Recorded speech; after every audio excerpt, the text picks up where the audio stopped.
В этой стране паспорт можно сделать не выходя из дома. А для пожилых бабушек и дедушек, людей с инвалидностью, это вообще бесплатно. Все, что нужно, просто позвонить по номеру 119.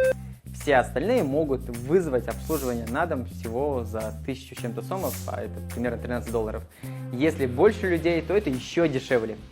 Это Кыргызстан. Здесь к вам приезжают сотрудники ЦОН, фотографируют вас, берут отпечатки пальцев, и уже через 2 недели ваш паспорт готов. Можно и быстрее, за 3 дня все это сделать. Это один из самых красивых паспортов в мире. Просто посмотрите, какая здесь необычная обложка и красивые страницы. Это паспорт Кыргызстана. На каждой странице здесь показаны флора и фауна и разные значимые места нашей страны. Вот тут уникальный цветок айгуль, который растет на юге Кыргызстана. Он занесен в Красную книгу. Снежный барс – удивительный животный, который обитает высоко в горах Кыргызстана. Красивейший памятник 15 века Ташрабад, где путешественники и путешественницы останавливались, проезжая по шелковому пути. А еще здесь крутая флипбук-анимация с лошадью. Если быстро пролистнуть паспорт, то в нижнем краю бежит прекрасная лошадка. Вот такой вот крутой у нас паспорт. Все это делает Инфоком, который отвечает за цифровизацию в нашей стране.